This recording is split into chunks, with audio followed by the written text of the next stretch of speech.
Friends, screen पर आप एक हिंदी पैराग्राफ देख रहे हैं। इसका हम इंग्लिश में ट्रांसलेशन करेंगे।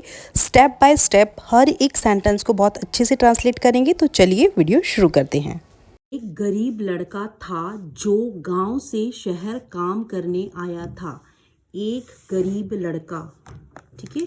अ पुअर बॉय, क्या कहते हैं गरीब को, कहते हैं पुअर। अ पुअर बॉय, ठीक है।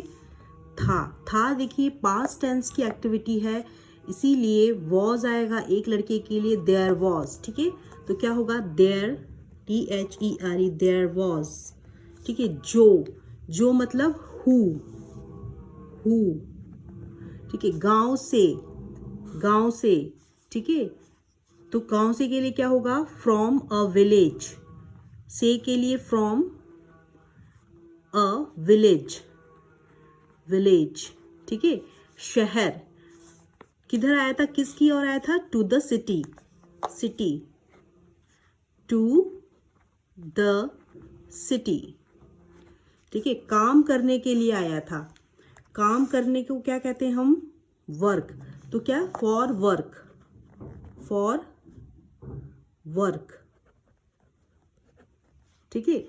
सो आया था, आने की इंग्लिश होती है कम, ठीक है। आने की इंग्लिश होती है कम है फर्स्ट फॉर्म ऑफ वर्ब, था है पास्ट का एक्शन है, तो सेकंड फॉर्म ऑफ वर्ब आएगी केम, कम, ठीक है। ये वर्ब की फर्स्ट फॉर्म है, सेकंड फॉर्म है, थर्ड फॉर्म है। तो कौन सी वर्ब की फॉर्म आएगी, सेकंड फॉर्म ऑफ वर्ब आएगी। तो क्या हो जाएगा, केम, ठीक है। सो अब इसको स्ट्रक्चर में हम डालते हैं।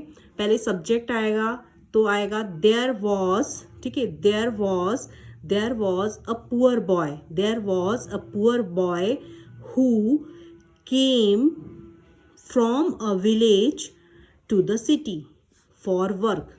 There was a poor boy who came from a village to the city for work. ठीक है।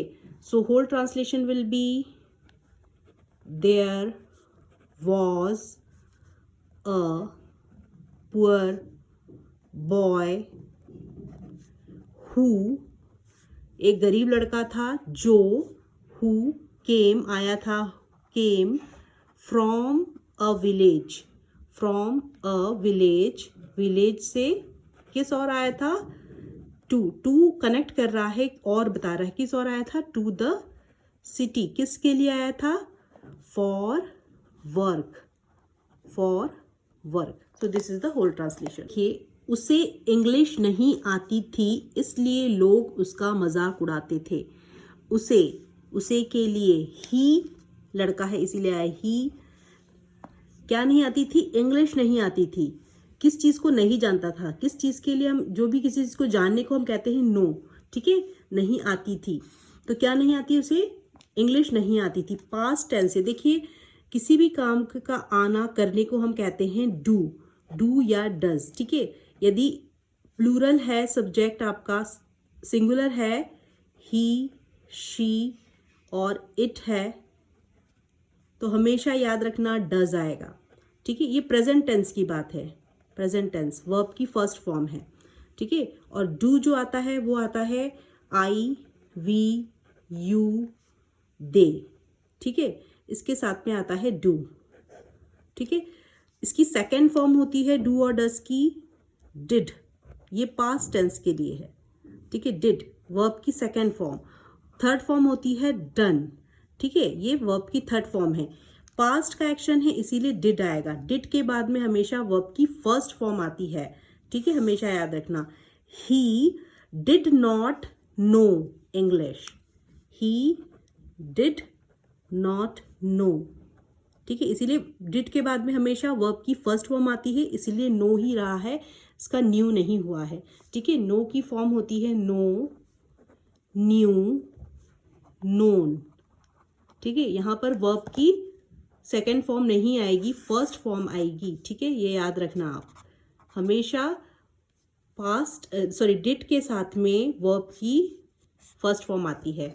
ही डिड नॉट नो इंग्लिश, ठीक है। ही डिड नॉट नो इंग्लिश, इसलिए को कहेंगे सो लोग उसका मजाक उड़ाते थे। मजाक उड़ाने को कहते हैं जो है किसी का भी फन करना, make fun out of him. ठीक है, क्या कहते हैं हम, मजाक उड़ाते थे, मेक फन, फन मतलब मजाक उड़ाना, FUN fun, make fun of him.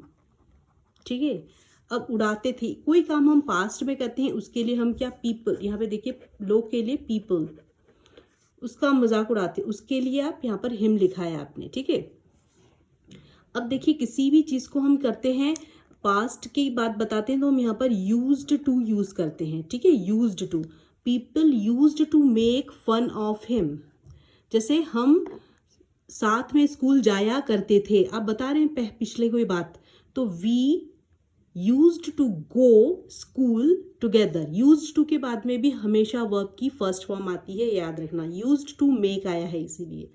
So whole translation will be, he did not know English, so people used to make fun of him. Whole translation will be, he did not know English, so people used to make fun, FUN fun of him, fun out of him या fun him। ठीक है, तो हमेशा याद रखना, used to के बाद में हमेशा वर्ब की फर्स्ट फॉर्म आती है, डिड के बाद में हमेशा वर्ब की फर्स्ट फॉर्म आती है। So he did not know English, so people used to make fun of him. एक दिन उसने ठान लिया कि वह अब वह हार नहीं मानेगा। एक दिन, वन डे, उसने, ही, ठान लिया, ठान लेने को कहते हैं किसी भी चीज का फैसला लेना, डिसाइड करना। ठीक है, ही, लिया मतलब पास्ट टेंस से, तो डिसाइडेड, की के लिए दैट। ठीक है, अब वह हार नहीं मानेगा। अब देखिए, अब वह के लिए यहां पर आएगा ही, मानेगा, वुड यूज करते हैं हम जहां पर when the sentence is connected to the past. ठीक है, यदि सेंटेंस आपका कनेक्टेड है पास्ट से तो मानेगा, करेगा या आएगा, उसके लिए आप वुड यूज करेंगे, वुड। ठीक है, वुड, क्या नहीं मानेगा, हार नहीं मानेगा। हार मानने को कहते हैं गिव अप करना। ठीक है, तो वो नहीं मानेगा तो आएगा never give up, he would never give up, he would never give up, never give up. ठीक है, सो देखिए जैसे कि अब यहाँ पर वुड के साथ में बच्चे कंफ्यूज हो जाते हैं, जिसपे कि जैसे मैं आपको कहती हूँ वह कहता है कि मैं हार नहीं मानूंगा, ये प्रेजेंट की बात है, तो क्या हो जाएगा, वह कहता है कि मैं हार नहीं मानूंगा, तो he says I will never give up. ध्यान से देखिए यहाँ पे क्या डिफरेंस है, ही सेज यहाँ पर वर्ब की वर्ब की फर्स्ट फॉर्म आई है। ठीक है, वो कह रहा है, प्रेजेंट टाइम्स में बता रहा है, he says I will never give up. अब यदि होगा कि वह कहता है कि मैं कभी हार नहीं मानूंगा। ठीक है, तो ये यहाँ पर देखिए, यदि ऐसा होगा, उसने कहा कि वह कभी हार नहीं मानेगा, उसने कहा हो जाएगा तो पास्ट हो जाएगा, he said that he would never give up. इसीलिए देखिए सेड है, पास्ट का एक्शन है, इसीलिए यहाँ पर वुड आएगा, ये पास्ट में फ्यूचर की बात बता रहा है। ठीक है, जैसे मैं आपको और एक एग्जाम्पल देती हूँ, जैसे कि उसे पता था कि वह एक दिन सफल होगी, शी नो का क्या हो जाएगा, new, she knew that she would succeed one day. ठीक है, शी वुड सक्सीड, मुझे लगा था कि बारिश होगी, मुझे लगा था कि, तो वो सोच रही थी, आई थॉट, मैंने सोचा, या मुझे लगा था कि I thought it would rain. देख रहे हो ना कैसा स्ट्रक्चर है, they promised they would help me. तो ऐसे ही यहाँ पर इसीलिए आया he would never give up, ठीक है। ही डिसाइडेड, यहाँ पर आया है he decided he would never give up, ठीक है। तो यहाँ पर डिसाइडेड, इसीलिए यहाँ पर ही वुड नेवर, लाइक जैसे ऐसा she knew she would, I thought it would rain. तो इस स्ट्रक्चर को आप याद रखें, ठीक है। तो यहाँ पर क्या हो रहा है, will change to would in reported speech और पास्ट नरेशन, ठीक है। तो इस चीज़ को याद रखें। यदि आप चाहेंगे तो वुड के बहुत सारे कॉन्सेप्ट के लिए मैं एक सेपरेट वीडियो भी बना दूंगी। सो इस सेंटेंस का होल ट्रांसलेशन होगा, one day he decided he would never give up, ठीक है। One day he decided that he would never give up. Give up करना मतलब हार मान जाना, और नेवर गिव अप मतलब हार नहीं माना। ही decided he would never give up. वह रोज थोड़ा थोड़ा इंग्लिश सीखने लगा। वह ही रोज एवरी डे थोड़ा थोड़ा लिटिल बाय लिटिल सीखने लगा। स्टार्टेड लर्निंग, ठीक है, स्टार्टेड लर्निंग इंग्लिश। वह के लिए ही, रोज के लिए एवरी डे, थोड़ा थोड़ा little bye little, little bye little सीखने लगा। Started learning English. So whole translation will be, he started learning English little by little every day. So whole translation will be, he started learning English little by little. Little by little means थोड़ा थोड़ा, little by little every day, every day, okay. धीरे slowly उसका, his confidence मतलब आत्मविश्वास, confidence बढ़ गया। began to grow, ठीक है। गया मतलब grow, grew, grown, ठीक है। began to grow, ठीक है। तो धीरे धीरे slowly his confidence began to grow, बढ़ गया। गया के लिए क्या होता है, begin, began, begun, ठीक है। तो ये यहाँ पर सेकेंड फॉर्म ऑफ वर्ब आएगी यहाँ पर, ठीक है। Slowly his confidence began to grow. कुछ महीनों बाद उसे एक अच्छी नौकरी मिल गई। कुछ महीनों बाद मतलब after a few months. Few मतलब कुछ होता है, बाद मतलब after. After a few months, after few months उसे अच्छी नौकरी मिल गई। मिलने को हम कहते हैं गेट, ठीक है। मिलने, कोई भी चीज़ को प्राप्त करना उसे कहते हैं गेट। इसका सेकंड फॉर्म होता है गॉट।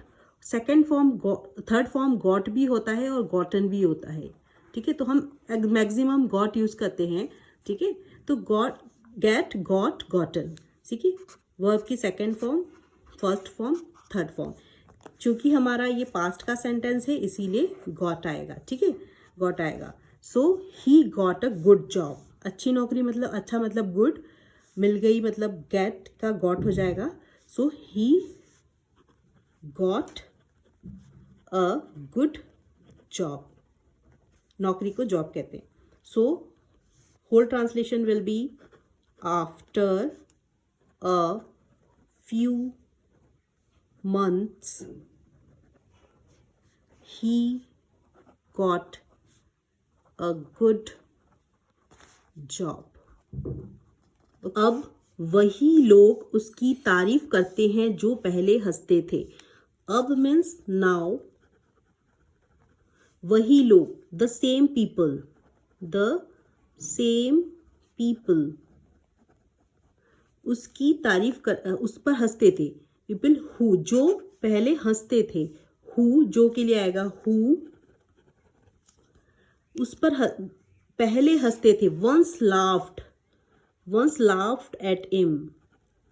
वंस, लाफ क्यों आया है? लाफ को हंसना कहते हैं और लाफ्ड हो जाएगा पास्ट टेंस के लिए, पास्ट का एक्शन है।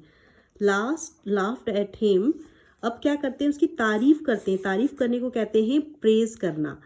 Laughed at him, praise him. Praise, PRAISE, praise मतलब होता है तारीफ करना। प्रेज हिम, ठीक है। So whole translation will be, now the same people who once laughed at him praise him, ठीक है।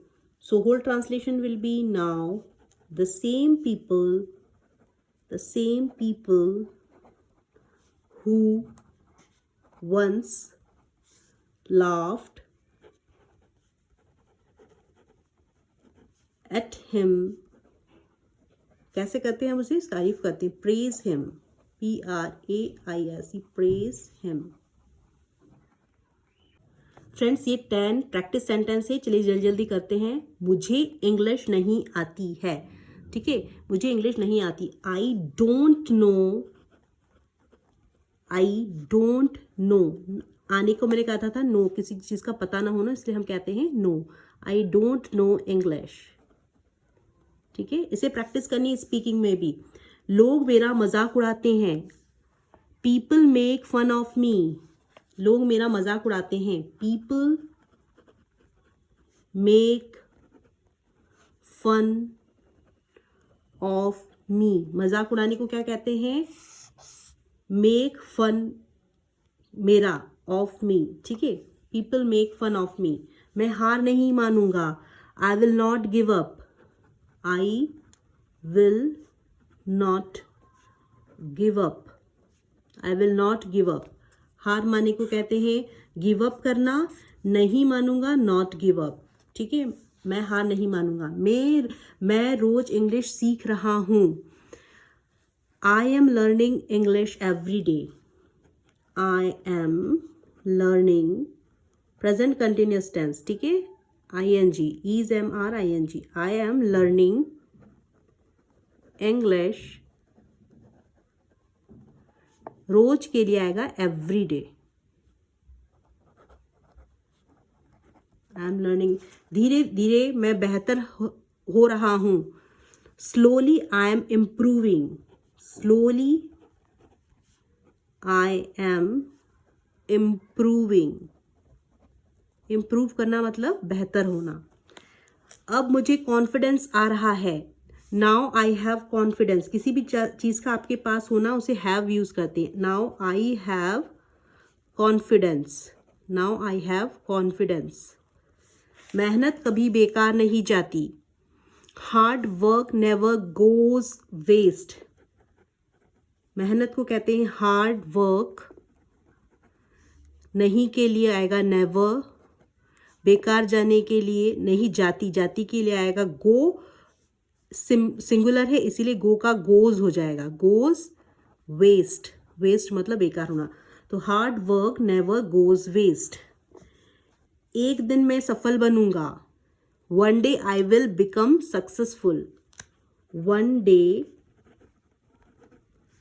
आई विल, बनूंगा, बिकम, सफल, सक्सेसफुल। SUCCESSFUL, successful. प्रैक्टिस से इंग्लिश इंप्रूव होती है। English improves with practice. English improves with practice। इन sentence को बोलने की प्रैक्टिस करनी है। आज से डरना बंद करूंगा। From today I will stop being afraid. डरने को कहते हैं अफ्रेड। सो आज से, फ्रॉम टुडे, करूंगा, आई विल स्टॉप, बंद करूंगा। आई विल स्टॉप क्या? बीइंग, होना, बीइंग अफ्रेड। अफ्रेड, ठीक है। अफ्रेड होता है डरने को हम कहते हैं अफ्रेड, तो stop being afraid, I will stop being afraid. So ये सारे ट्रांसलेशन हैं, इसे अपनी स्पोकन इंग्लिश में इनकॉर्पोरेट करना शुरू करें। So friends, please speaking practice ज़रूरी है, प्लीज़ स्पीकिंग प्रैक्टिस भी कीजिए, इन सेंटेंस को अपनी डे टू डे लाइफ में इनकॉर्पोरेट कीजिए। Friends, if this video add any value in your English learning journey, please do subscribe my channel and don't forget to hit the bell icon, जिससे कि मुझे आपका प्यार और मोटिवेशन भी मिलता रहे और मैं आपके लिए लाती रहूँ इस तरह की और ढेर सारी हिंदी से इंग्लिश ट्रांसलेशन की आपकी इंग्लिश लर्निंग जर्नी में ऐड करने वाली videos. So friends, please do subscribe my channel and don't forget to hit the bell icon. Thanks for watching my videos. Keep learning, keep watching, keep growing. Thanks for watching my videos.